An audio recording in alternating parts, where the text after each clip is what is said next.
মহাভারতে অনেক যোদ্ধারা অংশগ্রহণ করেছিলেন। সবাই ছিলেন শ্রেষ্ঠ কুলের।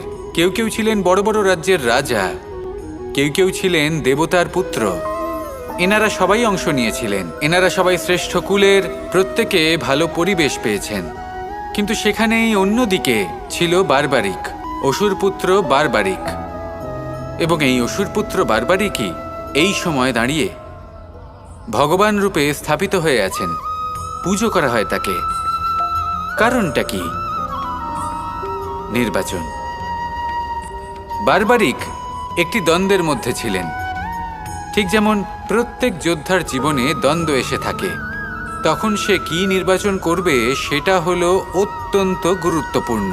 বারবারিকের কাছে এত শক্তি ছিল যে একটিমাত্র বাণ প্রয়োগ করে সবাইকে নাশ করতে পারত। দ্বন্দ্ব ছিল একটাই, যে ও নির্বাচন করতেই পারছিল না কোন পক্ষ হয়ে যুদ্ধ করবে।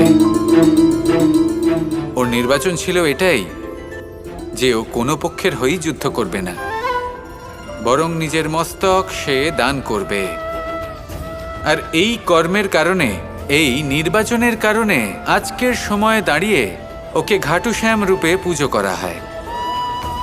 মনে রাখবেন, শুধু আপনার ব্যক্তিত্ব গুরুত্বপূর্ণ নয়, আপনি কোথা থেকে আসছেন, কোন কুলে আপনার জন্ম, শুধুমাত্র সেটা গুরুত্বপূর্ণ নয়।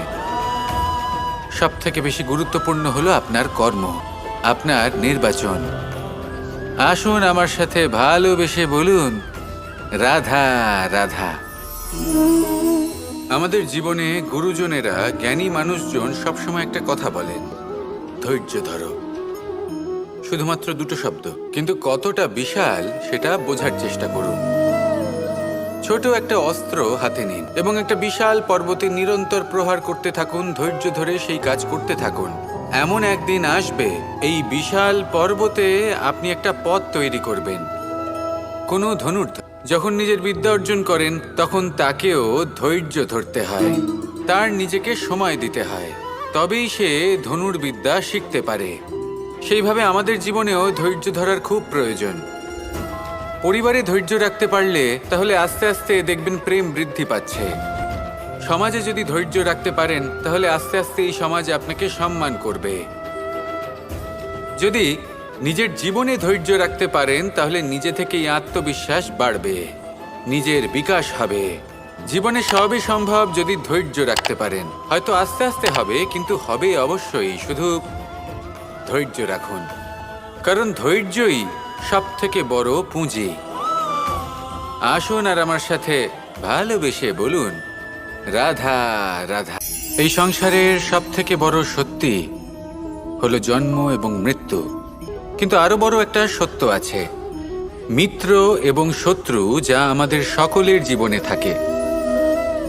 মিত্র সে যে আমাদের সঙ্গ দেয় এবং সংসারের সব থেকে উঁচু শিখরে আমাদের নিয়ে যায়, এবং শত্রু সে যে যে কোনো মুহূর্তে যে কোনো শিখর থেকে আমাদের নিচে ফেলে দিতে পারে। এবার বিচিত্র ব্যাপার হলো এটাই যে আমরা নিজেরাই এদের সাথে নিয়ে চলি, নিজেরাই এদের পালন করি। তা কি করে? প্রথমে বুঝুন, এই মিত্র এবং শত্রু কারা? আপনার নিজের মন, আর কেউ নয়। এই মনই হলো মিত্র। যখন তাতে ভারসাম্য বজায় থাকে, তা নিয়ন্ত্রিত থাকে, তা পবিত্র হয়। কিন্তু যদি এই মন অনিয়ন্ত্রিত হয়ে পড়ে, যদি আপনাকে সে নিয়ন্ত্রণ করতে শুরু করে, তখন সেই আপনার সব থেকে বড় শত্রু হয়। সেই জন্য এই মনের ওপর নিয়ন্ত্রণ রাখতে শিখুন, এতে ভারসাম্য বজায় রাখতে। তাহলে আপনি এমন এক বন্ধুকে পাবেন যে আপনাকে এই সংসারের শিখরে পৌঁছে দেবে। আসুন আমার সাথে ভালোবেসে বলুন, রাধা রাধা। অনেক সময় আমরা জীবনে অনেক মানুষকে এমন বলতে শুনে থাকি যে আমি অসফল হয়েছি কারণ আমার সময় ভালো যাচ্ছিল না। আমি এই জিনিসটা লাভ করতে চাইছিলাম কিন্তু করতে পারলাম না কারণ আমার সময়টা ভালো যাচ্ছিল না। আমি আমার জীবনে ওই মহান কাজটা করতে চাইছিলাম কিন্তু করতে পারলাম না। কেন? কারণ আমার সময়টা ভালো যাচ্ছিল না। কিন্তু যে মুহূর্তে ভালো সময় আমার জীবনে আসবে, আমি সব কিছু প্রাপ্ত করব।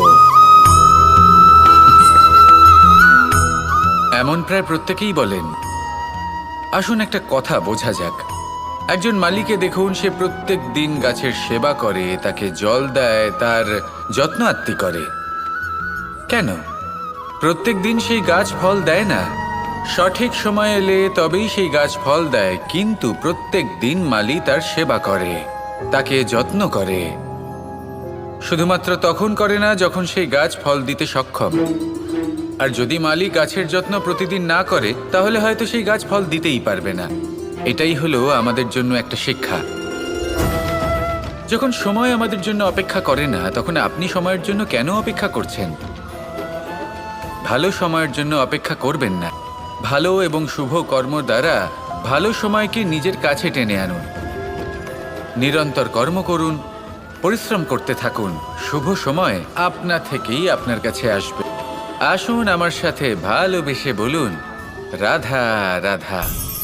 আমাদের সকলের জীবনে একটা লক্ষ্য থাকে যেটা আমরা লাভ করতে চাই। ঠিক যেন একটা প্রতিস্পর্ধা বিদ্যমান যে কে সবথেকে আগে নিজের লক্ষ্যে পৌঁছতে পারবে। আর সেই জন্য আমরা সকলেই খুব তাড়াতাড়ি এগোতে চেষ্টা করি, বড় এবং দীর্ঘ পদক্ষেপ ফেলি, যাতে তাড়াতাড়ি নিজের লক্ষ্যে পৌঁছতে পারি। কিন্তু এক অত্যন্ত গুরুত্বপূর্ণ বিষয় আছে। সবসময় লক্ষ্য সামনে থাকবে না, কখনো কখনো তা খুঁজতে হয়। এই যাত্রা খুব কঠিন হতে পারে। আর ঠিক এই কারণেই সবসময় দ্রুত গতিতে চলা বা তাড়াতাড়ি পথে চলা সেটা আবশ্যক নয়। তার থেকেও বেশি গুরুত্বপূর্ণ হলো ভেবেচিন্তে তারপর পথ চলা।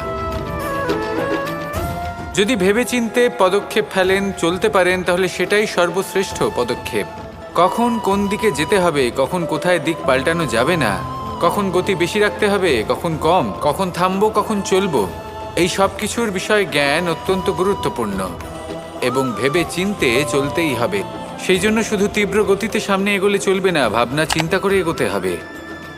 আসুন আমার সাথে ভালোবেসে বলুন, রাধা রাধা। খুব সুন্দর একটা কাহিনী আছে।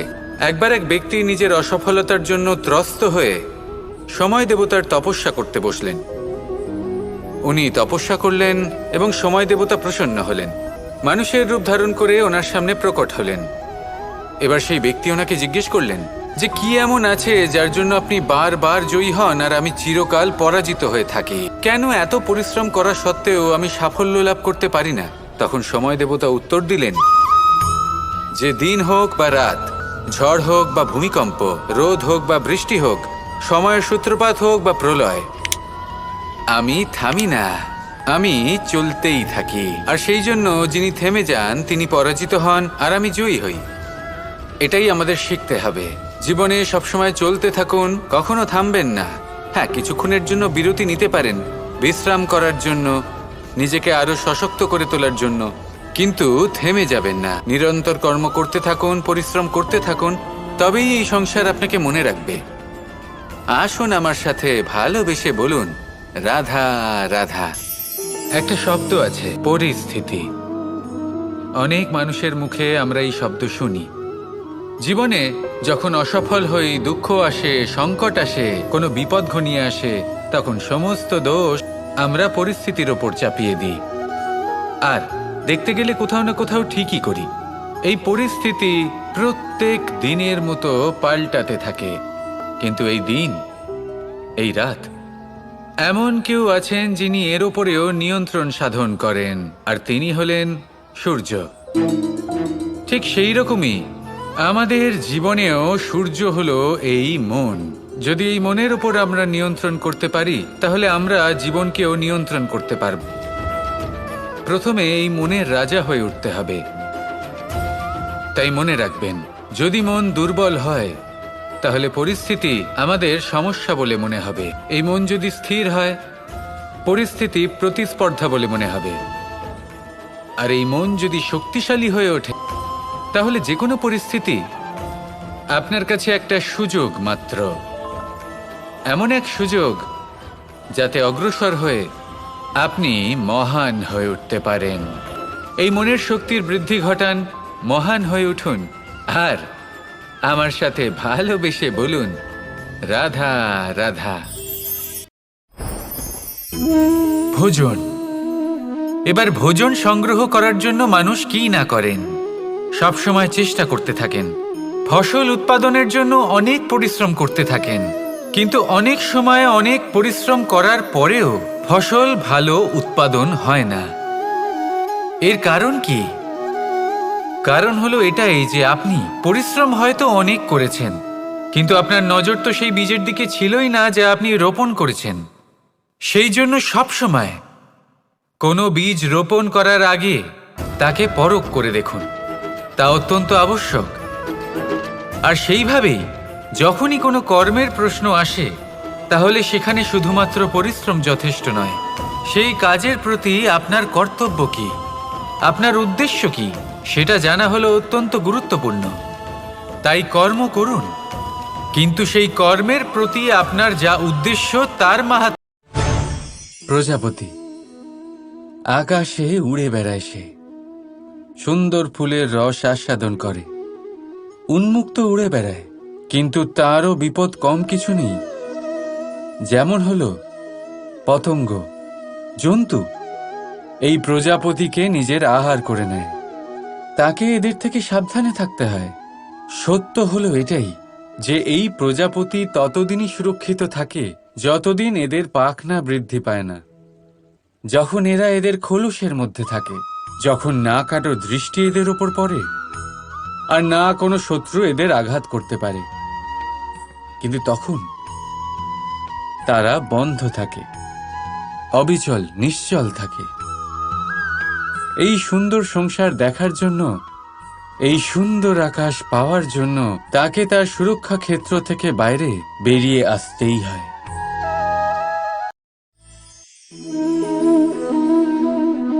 এই সংসারে আপনার সব থেকে বড় শত্রু কে? এই প্রশ্ন যে কাউকে আপনি জিজ্ঞেস করুন, প্রত্যেকের কাছে কারোর না কারোর নাম তো অবশ্যই থাকবে যাকে সে তার শত্রু মনে করে। চলুন আপনাকে বাস্তব কথা মনে করাই। এই সংসারে আপনার সব থেকে বড় শত্রু অপর কোনো ব্যক্তি নয়। আপনার সব থেকে বড় শত্রু হলো অনুভূতি। সেই অনুভূতি যা আপনার মধ্যেই থাকে। সেই অনুভূতি আপনাকে নষ্ট করতে পারে, আপনাকে দুঃখী করতে পারে। অনুভূতি যেমন অহংকার, লোভ, ক্রোধ আর মোহ আপনার পতনের কারণ হতে পারে।